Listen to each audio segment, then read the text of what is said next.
அதிமுக கட்சியில இருந்து எம்ஆர் விஜயபாஸ்கர் இப்போ கரூர் ஜெயிச்சார்ல, கரூர் மாவட்டத்தில். அவர் வந்து இப்போ கட்சியில இருந்து விலகி இருக்கார். அது அவர் என்ன பண்ண போறார்?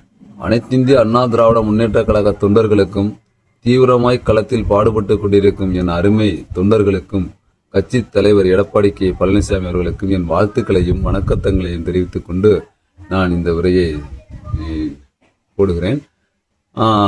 எம்ஆர் விஜயபாஸ்கர் அவர்கள் ரொம்ப நல்ல மனுஷன் மாதிரியே இதுலயும் ஃபாலோ பண்ணார். நான் ரொம்ப கட்சிக்கு ரொம்ப தீவிரமானவன், நான் என்னைய விட கட்சிக்கார யாருமே இல்லாத மாதிரியே பேசக்கூடியவர், எல்லாம் பண்ணாங்க, எல்லாம் செஞ்சாரு, மந்திரியாக இருந்தாரு. அவரெல்லாம் கொஞ்சம் நாசுக்கா பேசணும்னு நினைக்கிறேன். நான் அவ்வளவு மோசமா நான் பேசக்கூடாது. எல்லா மந்திரிகளும் முன்னால பொறுப்புல இருந்தவனும் முன்னால இருந்தவங்க பூராமே பணத்துக்காக வேண்டி அடிக்ட் ஆகுறவங்க தான் எவ்வளவா இருந்தாலும் அப்படிங்கிறத நிரூபிக்கிறாங்க. அப்படிங்கிறது தான் என்னோட இது. ஏன்னா பணம் அப்படிங்கிறது பத்தும் செய்யும் அப்படிங்கிற வழியில இவனுதான் சேர்ந்திருக்கு. ஒரு எடப்பாடியார் சொன்ன செயல்களையும் அவர் சொன்ன வாக்குறுதிகளையும் அவருக்கான செஞ்ச பிரசாரங்களை வச்சுதானே இவர் ஓட்டு கேட்டிருப்பாரு.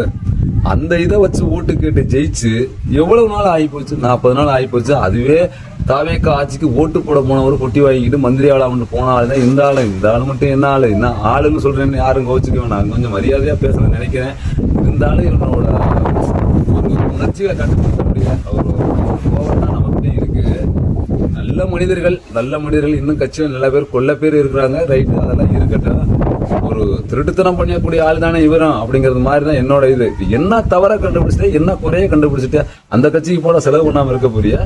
ஏன்னா ஒரு ஆளுங்கட்சியா இருந்தா அடுத்த தடவை எம்எல்ஏ ஆகி ஜெயிக்க முடியுமா? இனிமே நீ எம்எல்ஏவை தான் ஆக முடியுமா?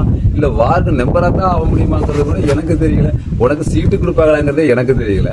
இந்த கட்சியாவது அவர் என்ன பண்றது, சீட்டு கொடுத்தாரு, ஜெயிச்சிங்க, நல்லதே பண்றது. நாம இருக்கிற இடத்துல இருந்து பார்த்தோம்னா தான் மரியாதைங்கிறது ஒண்ணு இருக்கு. அந்தந்த வீட்டுல இருந்து சோறு திங்கிறவனுக்கு என்னமா இருக்கு ஒரு மரியாதை. அதுவே அன்னாடு நம்ம வீட்டுல இருந்து விட அடுத்த வீட்டுல போய் சோறு திங்கிறதுக்கு எவ்வளவு மரியாதை இருக்கும் அப்படிங்கிறத பார்க்கணும். ஒரு கட்சியை வளர்க்குற இடத்துல இருந்து போறதுக்கும் வளர்ந்த இடத்துக்கு நாம போறதுக்கு வித்தியாசம் இருக்கு. அதனால உத்து பார்க்கணும். நாமளா சோறாக்கி தினமும் நல்லா தான் இருக்கும்.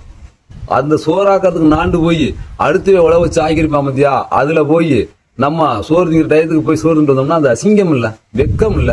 அந்த மாதிரி ஒரு குழப்பு பிழைக்கிறதுக்கு நாண்டுக்கலாம் இல்ல அப்படிங்கிறது என்னோட கொள்கை. உங்களுக்கு என்ன தெரியுது? அந்த மாதிரி சுயறிவு இல்லைங்கிறீங்களா எங்களுக்கு?